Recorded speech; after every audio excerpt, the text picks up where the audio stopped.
So today's message is going to be given by our very own Cheryl Cattell. So let me tell you a little bit about her if you don't know. But Cheryl started her New Thought path at a Unity Church in Indianapolis in 1997, which eventually led her to CSL Dallas, where she took her first life-changing Foundations course with Dr. Petra Weldes. In 2003, she moved for her job and started attending CSL Fort Lauderdale, where she met her wife Tony and studied with Arlene Bump and Jim Lockhart. In 2008, she and her wife were married by Dr. David Bruner in CSL of San Jose, where Tony attended before returning to Fort Lauderdale and where it was legal for them to marry. Cheryl and Tony moved to Greater Orlando a few years ago to be closer to their grandkids and youngest son and his wife. Cheryl is a licensed practitioner with the Greater Orlando Centers for Spiritual Living, the Adult Education Director, and a member of the Leadership Council at this center. Welcome, Cheryl Cattell. Well, I just want to appreciate the beautiful music that we just heard and the song about innocent love, having just spent the weekend with our granddaughter in Wichita, a 5-year-old birthday party. And that is such a beautiful innocence and such a beautiful love. So today we're going to talk about a little bit different type of innocent love, right? Kids, puppies, kitties, right? That's what we're going to talk about. When I heard the theme for this month, Rev Cindy puts out the theme, and I get the opportunity to speak a few times a year. And when I saw Playful Spirituality, I said, oh, what is playful to me? What is the most playful part of my day? And there he was, Shiloh. One of my favorite things he does is which we don't let him do very often, he likes to go in, he's a dachshund, so they like to burrow. And his favorite place to burrow is in the pillowcase. Her pillowcase. And so what happens is he gets inside the pillowcase and he can't get out. So then he stands up and he walks around with a pillow on his head. What playfulness. Everything is a joy and a game for him. So I couldn't think of anything else to talk about today. So we're exploring a title that makes the heart smile before the mind catches up. His dog is God spelled backwards. It's playful, a little irreverent, and therefore perfectly suited to spiritual life. It isn't a doctrine, it is a wink. We remember that truth sometimes arrives sideways. It suggests that maybe there are sermons happening all around us on 4 legs. So preparing for today's message, I actually ran into a dyslexic atheist who stayed up all night wondering if there really was a dog. Oh, you got it. All right, but seriously, I want to talk about the spiritual genius of a dog. A dog never apologizes for love. It does not postpone joy until conditions improve. A dog does not say, I will celebrate once my inbox is empty, my childhood is healed, and the economy stabilizes. A dog does not hold out for ideal weather, although Shiloh would like to hold out till it wasn't raining. Emotional closure or a balanced retirement portfolio before expressing unbridled enthusiasm. When a dog sees you, they say, this is the greatest moment since the last greatest moment. It's always the greatest moment. And what a beautiful message there is. Maybe it's a form of enlightenment. Because what does a dog know? Dogs live in the present moment. They forgive very quickly. They know how to love without expectations, how to rest without guilt, how to play without keeping score. The dog will always say yes to the walk, yes to the moment, yes to the person, yes to the sunbeam, and yes to existence itself. This is not foolishness. This is spiritual intelligence wrapped in fur. Sometimes truth comes dressed in joy and arrives with a wagging tail, bright eyes, and a tennis ball in its mouth.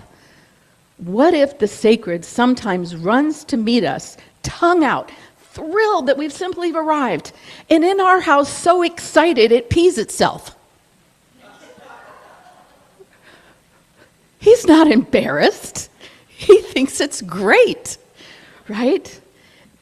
A dog embodies this kind of spirituality, greets the morning like it was a miracle, and greets your return as if it were a resurrection. They are not embarrassed, not afraid to delight in the same blessing or the same game again and again and again. So when we say dog is God spelled backwards, we're not building a theology out of spelling. We're opening ourselves to spiritual playfulness. We are allowing humor to become a revelation. And we are admitting maybe the divine is not only found in the serious and the sacred.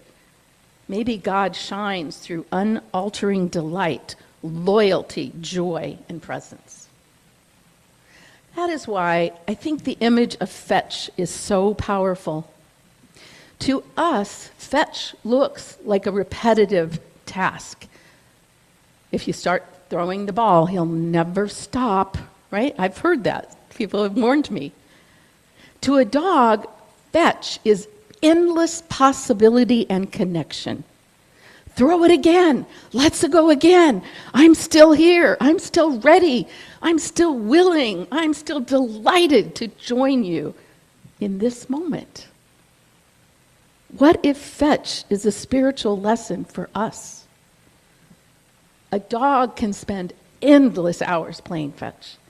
And maybe that mirrors the endless opportunities we are given every single day to fetch connection, to deliver attention, to offer playfulness and unconditional love to those people in our lives.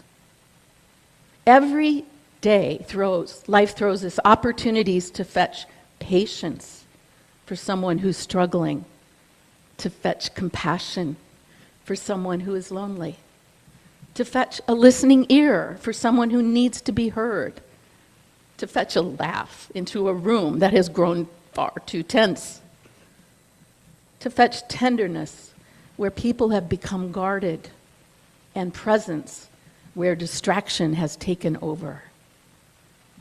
Love keeps throwing the ball. The question is, will we run after it? Will we chase after the same connection with the joy that a dog chases a tossed stick? Will we bring back attention to the people we love? Will we return with playfulness, delight, and openness? Or will we stand still and let opportunities roll by us because we're too busy, too tired, too proud, too wounded, too distracted?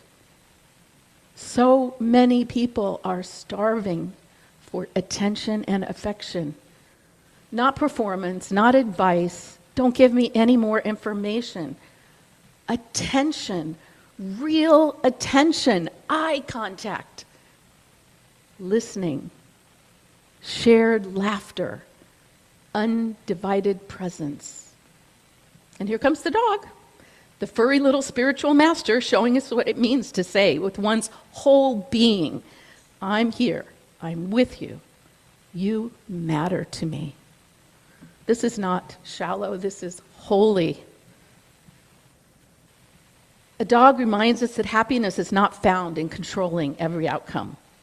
Happiness is participating fully in what is here and now. It is found in giving ourselves to the moment, in love expressed. And faith is a big part of that. In that sense, a dog can seem like a four-legged demonstration of spiritual faith. A dog trusts love. A dog expects welcome, believes in reunion. It lives from a deep assumption of relationship, and love. That's why a dog spirit can feel so healing, so innocent. It calls us back to trust. It calls us back to openness. It calls us back to being in a state of love that is not theoretical, it is immediate. Where faith is not lacking, it is faithful. That leads me beautifully to one of the most moving dog stories ever told. The story of Fido, the bus stop witness of Italy. During the darkness of World War II, a brick kiln worker, Carlo Soriani, lived in a small Italian town called Borgo San Lorenzo. If you get a chance, go there. You will see his presence still. On a freezing winter evening in 1941, Carlo found a young street dog injured lying in a ditch.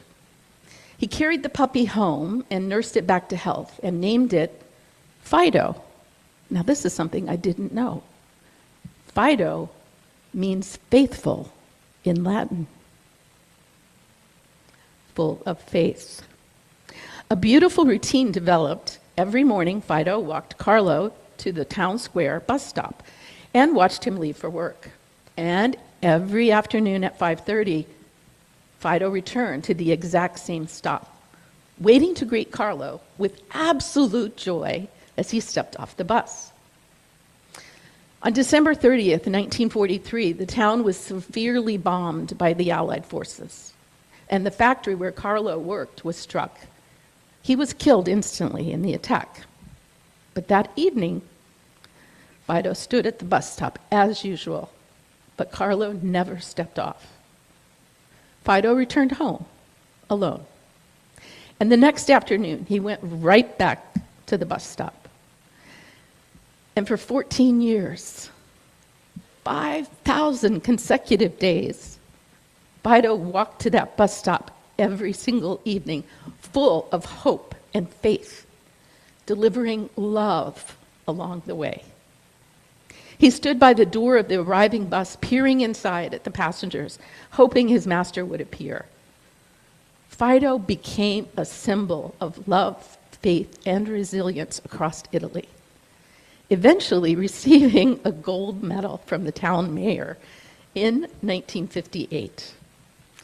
Fido passed away on that very same road leading to the bus stop.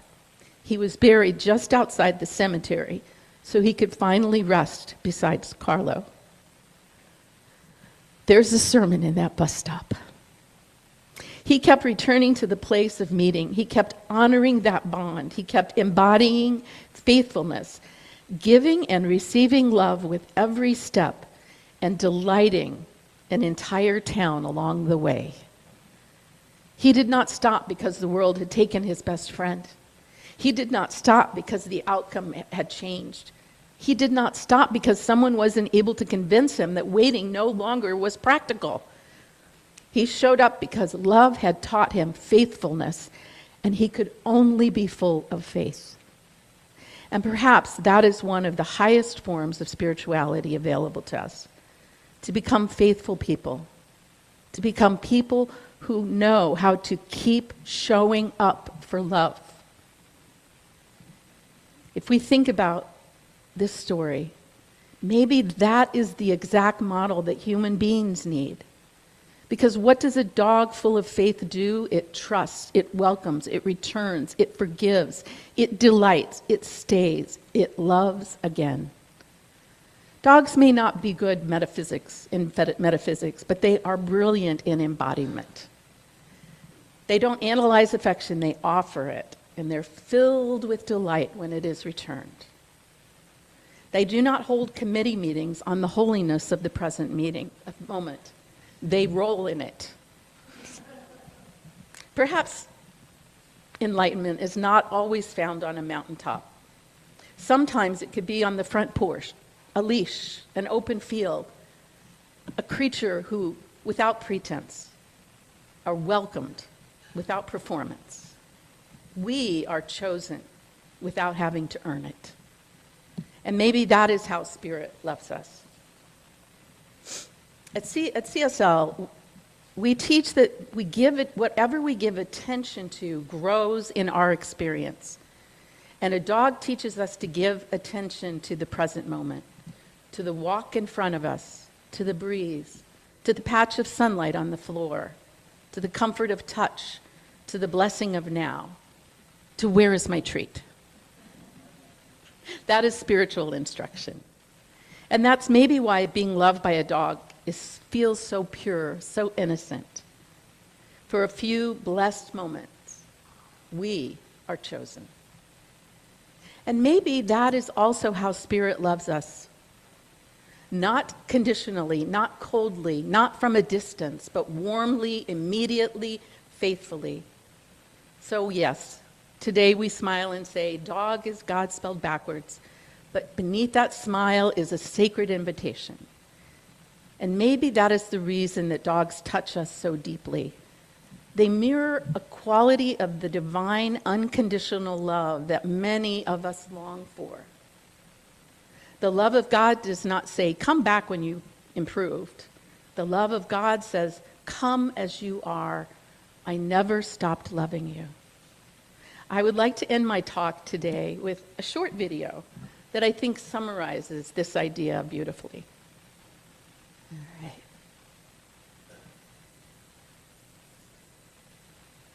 It's not letting me. Can you click on the play? There it goes. Okay.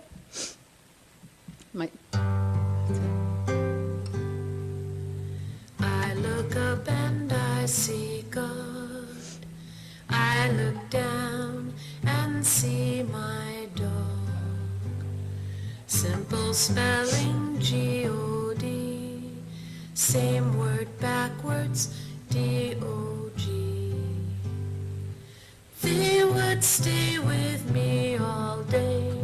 I'm the one who walks away, but both of them just wait for me and dance at my return with glee. Both love me no matter what, divine God and canine mutt. I take it hard each time I fail, but God forgives, dog wags his tail. God thought up and made the dog. Dog reflects a part of God. I've seen love from both sides now.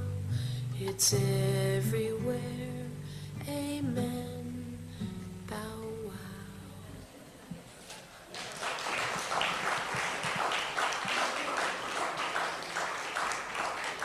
All right, so this week, if sometime a dog looks at you like you're the best thing that's ever happened on earth, please accept that divine blessing. So it is. Thank you. Wisdom Weekly from the Greater Orlando Center for Spiritual Living. If this episode supported you in any way, we invite you to stay connected. Listen again, share it with someone you care about, or simply carry what resonated with you into your week. Until next time, take good care and keep growing in spirit.